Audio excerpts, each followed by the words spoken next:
Buen día a todos, bienvenidos a la mesa, a mis queridos compas. Buen día, buen y día. al profe Pablo Hueve, ¿cómo está? ¿Qué tal, Buen Mercedes? día. Un placer estar Qué aquí. gusto. El placer es nuestro, claro. Sí, qué gusto sumarte acá a la charla de cada mañana, el cafecito. Sí, sí. Muy rico.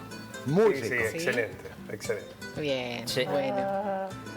Está bueno. Hace bien un cafecito así a la mañana. Así es. Bueno, Bueno, temas Pablo, a que ver vamos si a tratar. aliviamos un poquitito, porque con tanto... Es un tema positivo, ¿no? Que nos tomen como punto de partida, es una situación muy difícil, pero sos docente de la Universidad de Río Sí. Cuarto. La Universidad de Río Cuarto es una de las primeras que ha salido a manifestarse. No digo una de las primeras porque ya también otras universidades lo han hecho, la de Sí. Rosario y demás, pero a plantear que es inviable. Ayer la universidad dijo... no podemos costear los alimentos, no podemos costear las becas, no podemos costear los programas, no podemos costear los insumos de investigación, y calificó la situación como crítica, ¿no? El sistema educativo universitario al límite de no poder dar clases. Hay dos cosas que la sociedad tiene que conocer. Porque digo, por ahí cuando uno charla con algún empleado de comercio, con la gente de la calle, cree que todo es el mismo paquete. Las universidades tienen un presupuesto de funcionamiento, que eso se aprueba en el presupuesto nacional. El presupuesto nacional se aprueba el año anterior. Bueno, el presupuesto que envió el entonces ministro Massa el 16 de septiembre del año pasado al Congreso no se trató, y el actual presidente ha prorrogado. Es una herramienta que puede hacer el gobierno argentino de acuerdo a la Constitución. Es el presupuesto que se aprobó en el 2022 para el 2023. Claro, no hay ley de presupuesto para 24. No hay ley de presupuesto. Claro.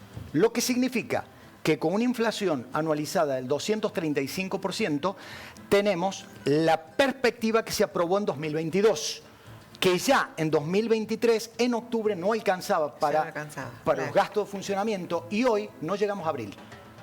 Estoy siendo muy optimista. Las autoridades universitarias dicen que no llegamos a marzo. Eso por un lado, porque me imagino que la gente va a decir, pero es que los docentes van a hacer paro. No paren. El tema salarial va por otro rumbo. Esto es para los gastos. Esto es para los gastos, para que la universidad funcione. Pueda pagar la luz. Les doy un dato. Cuando yo era vicedecano, yo terminé mi mandato en 2017, la universidad ya tuvo que pedir refinanciación para pagar la factura de luz, que era 1 millón de pesos, 2017, mensual.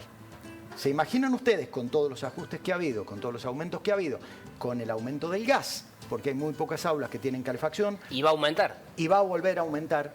Entonces, la universidad no solamente que no va a poder pagar la luz y el gas, no puede comprar focos, no puede comprar bolsas de residuos. Es decir, abrir las puertas de la universidad tiene un costo. Claro. Y ese costo no se puede afrontar después de marzo. Bueno, pensábamos, se han sumado 5.500 alumnos ingresantes, sí. ¿no? Sí. A la universidad. Las becas y la posibilidad de contar con el comedor aparecen como cuestiones esenciales, sobre todo para muchos de la región que de otra manera no podrían, ¿no? Pablo, si ustedes vieron el presupuesto de la universidad y ustedes participaran, que me consta que en más de una ocasión lo han hecho, de la discusión del Consejo Superior cuando se aprueba el presupuesto, verían el creciente impacto del mantenimiento del comedor en el presupuesto general de funcionamiento de la universidad. ¿Qué te contesta un gobierno nacional con el lenguaje y el palabrerío que se suele utilizar?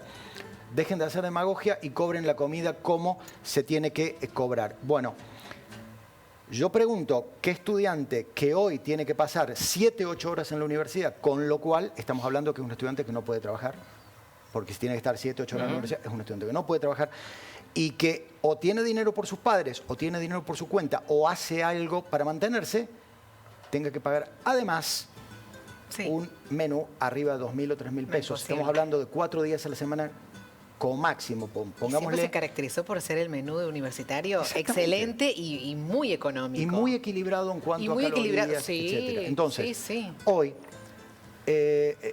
yo leo que muchos economistas dicen que qué bueno, se ha logrado superávit. Claro, pícaro. Pero si yo ¿de qué? Claro. no le compro la comida al perro, no pago EPEC, no pago el gas, no pago las tarjetas de crédito, no le pago a los locales a donde voy a comprar alguna que otra corbata, y claro, a fin de mes digo, la plata me alcanzó. Sí, me alcanzó. ¿Qué es lo que me alcanzó? En realidad, esto es falso. ¿Hasta dónde es sostenible ese superávit, no? Es que... Porque los elementos que plantearon el ajuste, ¿cuánto tiempo los podés sostener? Pablo, bueno, me gano acá varios insultos, pero bueno, a mí eso no me importa. ¿Cuánto me queda? El Lord Keynes, hace exactamente 100 años, o sea que no descubrió la pólvora, decía que de las crisis no se puede salir con políticas de ajuste por una cuestión elemental. Porque si yo gano menos, gasto menos. Si yo gasto menos, pago menos impuestos. Si yo pago menos impuestos, ingresa menos dinero al Estado. Si ingresa menos dinero al Estado, el Estado tiene que reducir aún más sus gastos. Y es decir, el país entra en lo que se llama un círculo vicioso. ¿Qué dice Lord Keynes? Señores, cuando hay vaca flaca, dele de comer a las vacas. Es decir, póngale dinero en el bolsillo a la gente. La gente lo que va a hacer no va a ir a comprar dólares. La gente va a pagar la tarjeta, la gente va a pagar el banco, la gente va a comprar comida, la gente va a gastar. Eso implica IVA, eso implica aumento de recaudación. Pregúntense por cuál fue el, entre comillas, milagro de Duhalde. Cuando en enero del 2002, un año terrible, un mes terrible de un año terrible, algunos acá estábamos en el Consejo Deliberante cuando la noche del 17 de enero quisieron quemar el Consejo Deliberante en una manifestación. En mayo, Argentina batió récord de recaudación y a partir de ahí comienza una pirámide que le permite a Néstor Kirchner ser el último presidente que gobernó con superávit. ¿Por qué? Porque precisamente había una recuperación económica a partir del gasto de la gente que le permite al gobierno empezar a achicar gastos y a gobernar con superávit. Pero pretender superávit cuando la gente no tiene para comer es una locura. El presidente tiene que leer a Lord Keynes, perdón. ¿De dónde imaginás vos que, o al menos amplíame más el concepto de ponerle dinero a la gente? Es buena pregunta. Primero, no cierres las paritarias. Segundo, no le encarezcas la vida a la gente y permití que la gente siga con su tarea. Yo te voy a dar un dato. El presupuesto que se iba a aprobar para este año era un presupuesto que tenía déficit cero. Solo que replanteaba dos impuestos a donde las mayores escalas recaían efectivamente en los sectores que más podían pagar, mientras que se seguía manteniendo un sistema donde a la gente se le permitía tener algún plus, etcétera, y seguir gastando para que el Estado pudiera, a su vez, recuperar ese dinero. Es decir, cuando se habla del famoso plan Platita que tenía Massa, en realidad ese dinero vuelve al Estado en menos de 60 días. En menos de 60 días. Es decir, no es dinero que se tira, es dinero que el Estado vuelve a recaudar, pero en el medio vos tenés una sociedad que vuelve a contratar mano de obra, que paga impuestos. Insisto con esto, que paga impuestos. El que está en negro no paga impuestos, el que no trabaja no paga impuestos, el que no consume no paga impuestos. Y acá lo fundamental, para la lógica de un gobierno, es que se paguen impuestos. Si no hay plata, no se pagan impuestos. Ahora, ese modelo también dejó 40 y pico % de pobres, dejó una inflación, ahora es tremenda, pero Massa la dejó en 15 puntos, 14 Massa puntos. fue uno de los peores Massa ministros de devaluó a Economía. pedido del Fondo Monetario. Que quede claro, Massa fue probablemente uno de los peores ministros de Economía que tuvo la Argentina y Alberto Fernández fue probablemente uno de los presidentes más timoratos que tuvo la República Argentina. Lamento que no se haya quedado como profesor de Derecho Penal, que creo que era bueno en eso, y haya sido presidente.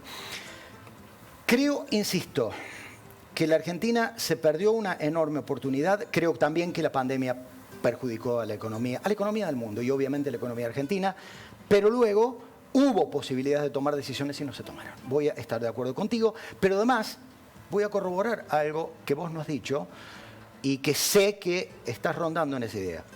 La lógica kirchnerista necesita de inflación, porque la lógica kirchnerista, ¿cuál era? Yo paro el conflicto social dando aumentos salariales, aumentos importantes. A los universitarios nos da 87%, 90%, en 4 cuotas. En la tercera cuota ya la inflación te lo había comido. Pero mientras tanto, te paro la conflictividad social, a través del IVA te lo quitaba y a través de la inflación te lo licuaba. La inflación es, Pablo, Mercedes, Javier, querido compañero, la mejor herramienta para licuar deudas. Yo mismo, para viajar a las Malvinas, he sacado 4 créditos y todos me decían, no te endeudes, no, es cuota fija. A mí la inflación me va a ayudar. Cuando me dicen, ¿por qué pagas en el supermercado con tarjeta de crédito? Eso es una locura, es lo que vas a comer esta noche y lo pagas con tarjeta de crédito. Sí, pero yo le gano a la inflación. Porque cuando pague la tercera cuota, ya estoy pagando menos que lo que está costando Que ahora. sale, ese claro. producto. Lo que sale. La lógica kirchnerista requiere de la inflación. El problema, Pablo, es que cuando vos gobernás con la herramienta de la inflación es un potro que si no lo controlas, ¿Qué es se lo te que va al pasó? diablo. ¿Qué es lo que está Claro. pasando? Ahora, uno también ve, decís, bueno, los precios estaban retrasados y hay que como regularizarlo. Ahora, cuando vos ves quiénes ganaban el año pasado en esta economía, ganaban las empresas alimenticias, Sí. ganaban las petroleras. Sí. Es decir, se les está dando más a los que ya ganaban. Sí. A Sí. los que ya ganaban. Siempre ¿Cómo son se los mismos explica? los que ganan, Pero ¿cómo claro, se y cada explica vez más eso? los que pierden. Por supuesto. Miren, cuando a mí me dicen que hay que actualizar los precios, que el Dios mercado, yo pregunto, ¿pero en los últimos 10, 15 años perdieron plata? ¿Arcor perdió plata?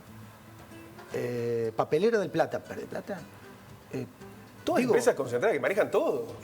Manejan primeras, segundas, terceras marcas. Entonces, lo que uno está viendo es, estamos haciendo pelota a un jubilado.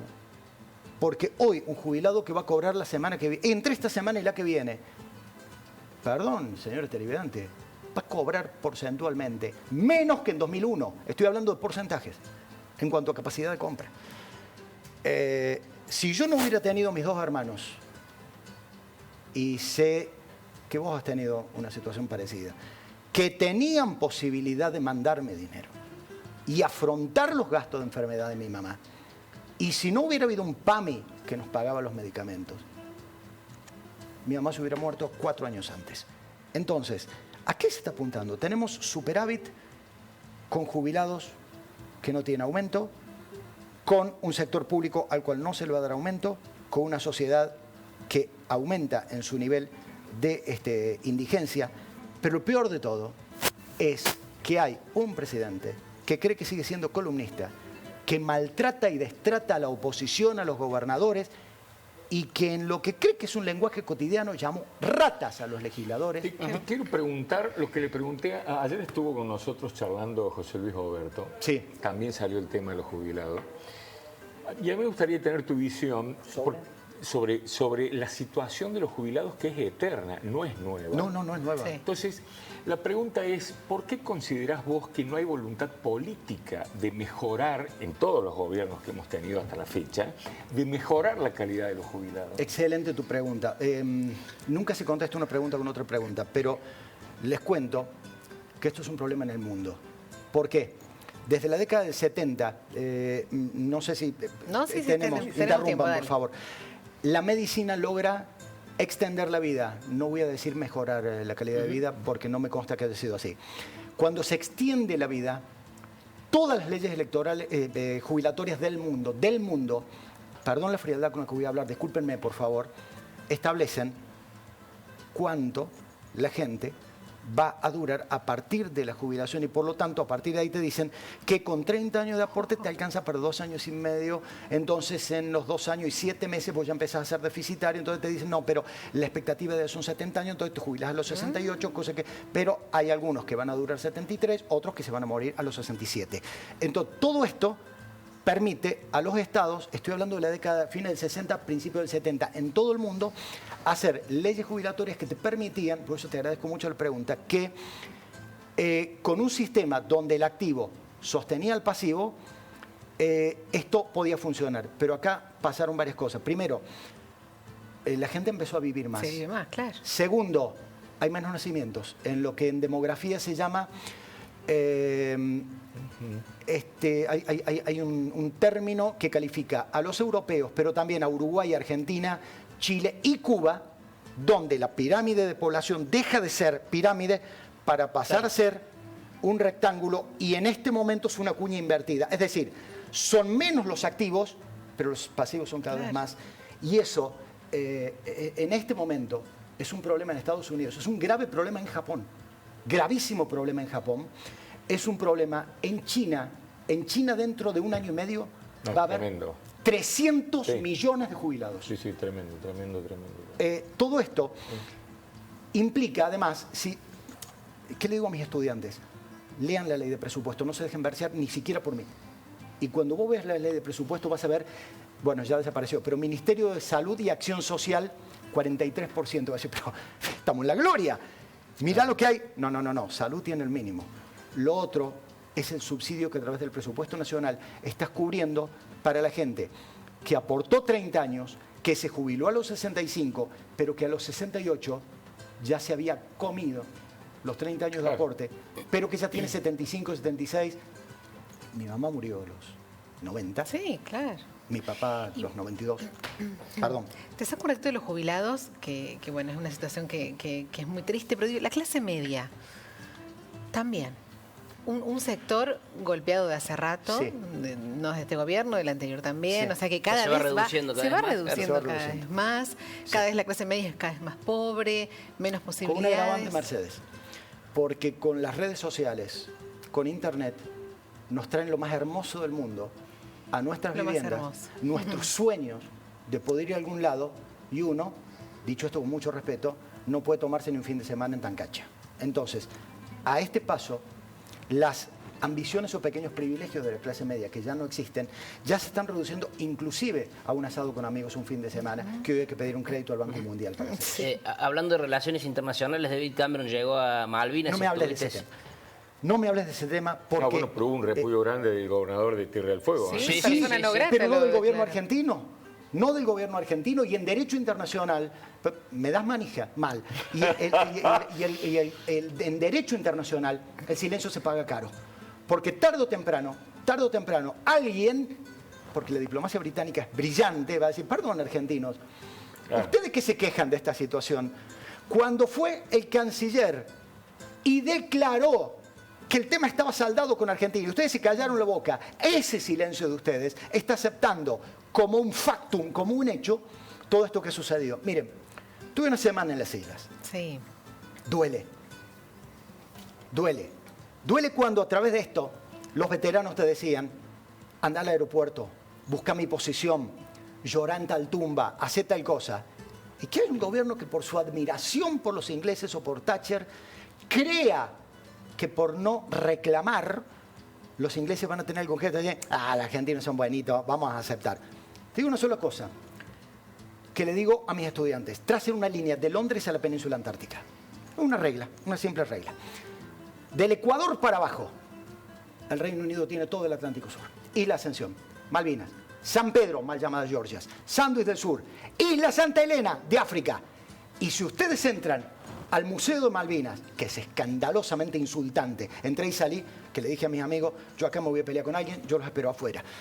Cartel enorme que dice, Next Stop Antarctic, próxima parada de la Antártida. Si no entendemos que no se van a ir y que la fuerza de la OTAN que está en Malvinas, en Mount Pleasant, no está para defender a 3.200 malvinenses, sino para proyectarse a la Antártida, la pesca y el petróleo que empiezan a sacar el año que viene. Y acá mantenemos silencio. Es lamentable, es lamentable. Ahora, el presidente ¿cómo- y la canciller. ¿Cómo analizás vos que durante el gobierno anterior Sí. se permitió esta radarización de esta empresa privada británica en el sur y nadie dijo nada? También Porque fue nadie escandaloso. dijo nada. Digo, Hubo- ahí perdón, el silencio que vos planteás, Sí. lo cual comparto, sobre esto de Malvinas, también pasó ahí. hubo un senador que habló, Nadie, que se llamó Tayana, nadie. y que fue el único también que habló en contra de la torpeza, quiero pensar que fue torpeza, del presidente Alberto Fernández, que por suerte no salió, de licitar en los mismos términos que Menem la hidrovía Paraná-Paraguay, olvidándose del puerto de La Plata y que había que dragar toda esa zona. Por suerte Tayana armó tal escándalo, y lo mismo con la cuestión de la Pero radarización. mediáticamente la radarización no salió en ningún lado. No, señor, ¿y querés que te diga más? Ningún medio se hizo cargo de eso. Exacto. ¿Y querés que te diga más?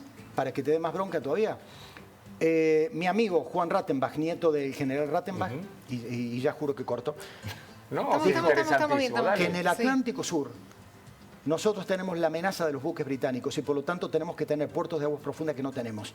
China había hecho 2 propuestas de un puerto de aguas profundas en Santa Cruz y uno en Tierra del Fuego. No, los chinos no. Genial. Mientras tanto, tenemos ahora un puerto de aguas profundas en las Malvinas, a donde van 3 cruceros por semana que ya ni siquiera pasan Bueno, por territorio argentino. El tema ese de China también es un tema álgido que tampoco le dan bolilla, que es Sí. el tema de la base del sur. Nadie sabe lo que hace, no te dejan entrar. El Exactamente. gobierno argentino no tiene injerencia en lo que pasa ahí. Sí, señor, es cierto. Eso es lamentable. Digo, Sí, porque por señor. ahí nos llenamos la boca hablando de cuidado, nos quieren colonizar. Ya Sí. estábamos colonizados por los chinos.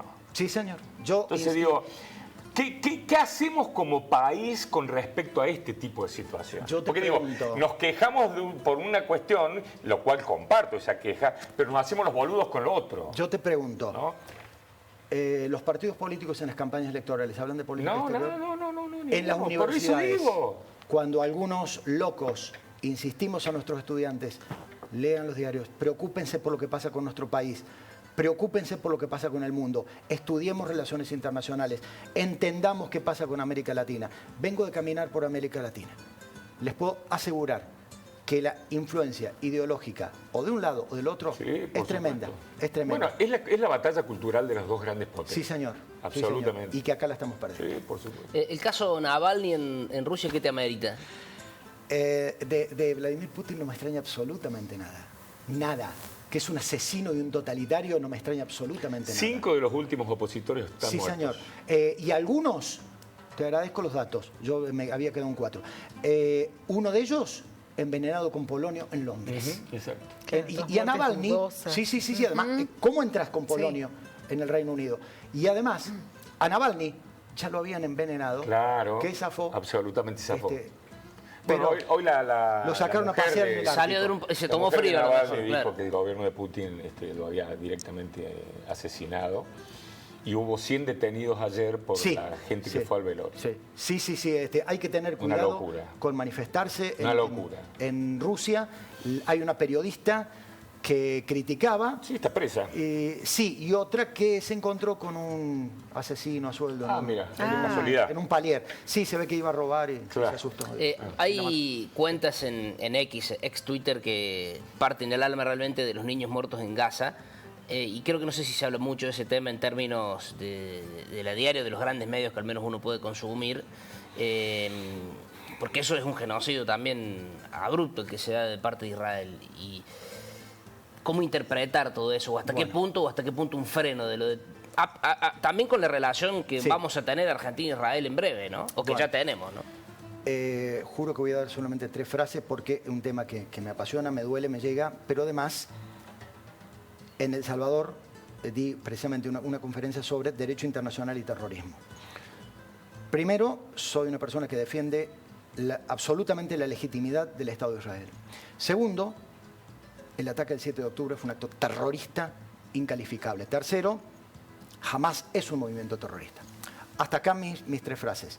Mi pregunta es, que es la que le digo a los estudiantes, que se las dije en el curso de ingreso, para tratar de moverles la cabeza un poco. Espero haberlo logrado. Un terrorista no tiene un uniforme. Un terrorista no tiene un símbolo. Un terrorista no tiene un arma. Entonces, ¿cuál sería la lógica? Bueno, vamos a matar a los civiles porque en los civiles están los terroristas. Mi pregunta es la siguiente. Mataste a 27.000 palestinos. ¿Dónde está el límite ético? Si el 10% son terroristas, Javier, ¿está justificado? No. Si el 20% son terroristas, ¿están justificados? Si el 30%... Entonces, vamos a llegar a un momento en donde va a ser una línea ideológica. Vos vas a decir, bueno, esto es una decisión política. Si el 60% son terroristas, está justificado matar a 27.000. ¿Qué te va a decir la ONU? ¿Qué voy a decir desde el derecho internacional público? Al terrorismo no se lo puede combatir militarmente. Es más, ¿quieren que les diga? Hoy jamás está más fuerte que antes. Tal vez no militarmente, pero sí ideológicamente. En Cisjordania, donde jamás no estaba, hoy jamás es Gardel. Y la Autoridad Nacional Palestina no existe, sino que existen los admiradores de Hamás. Ahí el gobierno de Netanyahu, que está peleando más por su mantenimiento que por el Estado de Israel, porque el ataque de Hamás fue una torpeza de Netanyahu, que ha debilitado el Estado de Israel, nos plantea entonces, ¿qué dice la ONU? Primero, al terrorismo hay que desfinanciarlo. Acá hay estados que lo financian. Irán, no podemos atacarlo hoy a Irán. Pero Qatar, que hasta le regalamos un mundial, financia a Hamás, financia a Daesh y financia a Hezbollah en el Líbano. Segundo, y esto para mí es lo fundamental, hay que deslegitimarlos discursivamente. Me dirán, televidente, qué lindas palabras, ¿qué significa esto? Si hay hambre, si un niño le enseñan a manejar un arma antes que enseñarle a leer y escribir, si alguien no sabe decir mamá y papá porque te los mataron, y quien te adopta te dice que el que está al frente es un enemigo, no creamos que esa persona va a ser un premio Nobel de la Paz. Y entonces, el discurso violento va a calar hondo. Ahora, si el dominante te da amor, te da alimentos, te enseña a leer y escribir y te cuida, el discurso violento no va a entrar. Y no tiene lugar. Vale para Israel y vale para cualquier lugar del mundo, inclusive para estas pampas.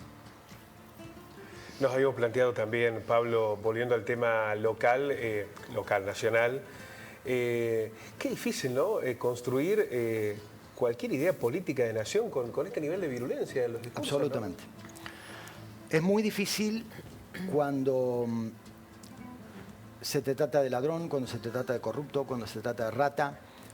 El señor presidente tiene que entender que ya no es columnista de un programa donde hasta le quedaba simpático romper copas de agua o romper tazas de café.